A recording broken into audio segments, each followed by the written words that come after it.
What was supposed to happen on that last play? And we tried to get Brian, right there. We tried to get the ball in his hand, and they switched. Try to get it to him. Sean Livingston made a great, arms long. He made a great deflection. I think it was a couple possessions before that. The one where you missed the fadeaway on Pierce, you had the baseline there for a second where you were alone. Was that what you were kind of looking for, kind of a little bit upset about after that play? Yeah, I knew I was going to be wide open because I knew I was screening for Ray. And I knew they was going to switch. They wasn't going to know what to do. So we missed an opportunity. Is there anything that they do in particular? I mean, they're 3-0 or whatever against you guys, but anything they do defensively to kind of bother you guys? No, they just talked about switching. Yeah, they just switch. They switch a lot. Normally when a team, just like Atlanta used to do us, we used to play. Normally the team do that. It just flex you out, and you got to get a rhythm for it.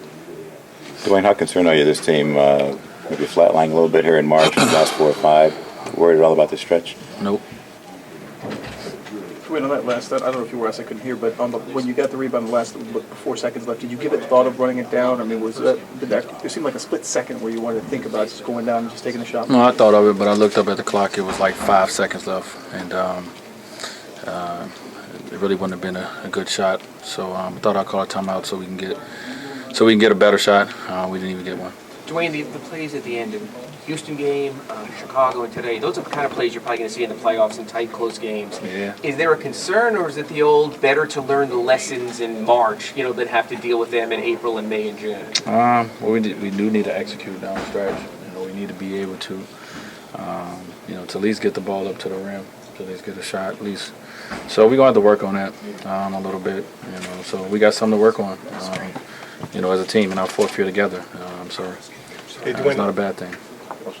I know you mentioned the switching that Brooklyn does. Yeah. In the games against them, was there something common from your team and from your standpoint that was an issue throughout those 3 games?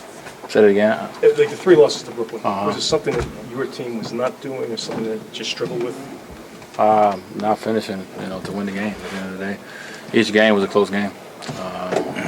Even the first one, the 3rd game of the year, we came back, we got an opportunity. So each game was a close game. We just haven't done a good job of finishing. You're sensing that Paul Pierce, his eyes kind of light up a little bit more when he sees you guys? He's been playing well versus us. I would even say this year he's played better versus us than he did the last couple years in Boston. But he's a big-time player. I mean, he makes shots.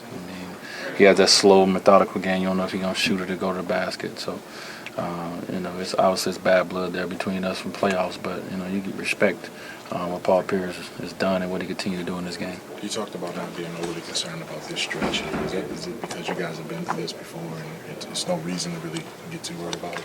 I'm not saying, it's no reason, but I'm just not overly concerned. I think it's stuff that we can fix. If I thought it was something that couldn't be fixed, then I'd be concerned. So, it's little things that can be fixed. A little better execution.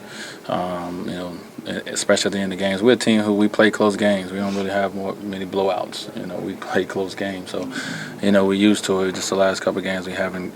The last 4 losses, we haven't been able to execute down the stretch the way we wanted to, in 3 of the 4 rather. What's it like defending Paul when it's slow, he's not going to out-quick you, he's not going to jump you, but he's just find ways? Well, he can shoot it, he can shoot it flat foot, and he's very accurate with it, so that makes his shot fake, that much potent because of that. So you just see the second half, he shot it very well, like I said. So it's always been that way, with Paul. He's a guy who can get his shot, at any time. You just got to try to contest it, hopefully, and hopefully he miss.